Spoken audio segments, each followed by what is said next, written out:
মানুষ দুঃখ ভুলে যেতে পারে, কষ্ট ভুলে যেতে পারে, কিন্তু আপনজনের থেকে পাওয়া বিশ্বাসঘাতকতা কখনোই ভুলতে পারে না। সত্য মিথ্যার মাপকাঠিতে জগৎ এখন ক্লান্ত।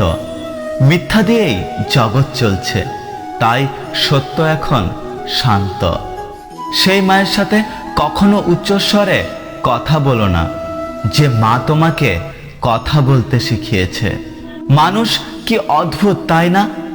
আঘাত দিয়ে বলবে ব্যথা পেয়েছ, কষ্ট দিয়ে বলবে তুমি চুপ কেন, কাঁদিয়ে বলবে কাঁদছো কেন। তর্ক যদি করতেই হয় তাহলে জ্ঞানের সাথে করো, জিততে না পারলেও কিছু শিখতে পারবে।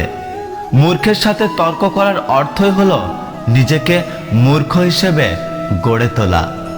ইচ্ছে ছিল না কাউকে ভালোবাসার, কিন্তু ভাগ্যে দুঃখ ছিল, তাই কারো মিথ্যা ভালোবাসায় নিজেকে জড়িয়ে ফেলেছিলাম। আমি ভাবতাম তুমি আমাকে ছাড়া ভালো থাকতে পারবে না। আসলে আমি বোকা, কখনোই বুঝতে পারিনি যে তুমি ভালো থাকার জন্য আমাকে দূরে সরিয়ে দিয়েছ। বুকের মধ্যে কষ্ট চেপে সব করা যায়, কিন্তু ঘুমানো যায় না। জীবনে দুই ধরনের মানুষের থেকে দূরে থাকো, ব্যস্ত মানুষ আর স্বার্থপর মানুষ।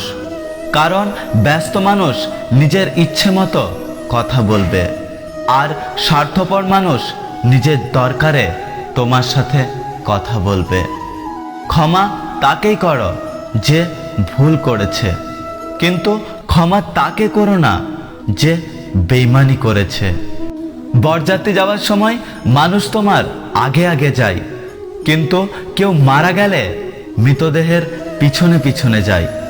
অর্থাৎ মানুষ তোমার খুশিতে তোমার আগে থাকবে, কিন্তু তোমার দুঃখে তোমাকেই আগে ঠেলে দেবে।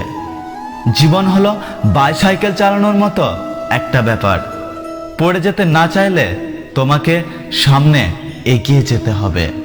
বড় অদ্ভুত এই দুনিয়া, এখানে মিথ্যে নয়, সত্যি বললে সম্পর্ক ভেঙে যায়। কেউ তোমাকে অনেক বেশি গুরুত্ব দিলেই ভেবো না মানুষটা অনেক সস্তা। আসলে সৌভাগ্যটা তোমার, পৃথিবীতে এত মানুষ থাকতে সে তোমাকে সময় ও গুরুত্ব দিচ্ছে। সূত্র ছাড়া যেমন বীজগণিত করা যায় না, তেমনি বিশ্বাস ছাড়া সম্পর্ক তৈরি হয় না। যদি ভিডিওটি ভালো লাগে ভিডিওটিতে একটি লাইক করুন, কমেন্ট করে জানান আপনার মতামত। দেখা হচ্ছে পরের ভিডিওতে, ততক্ষণ সুস্থ থাকুন।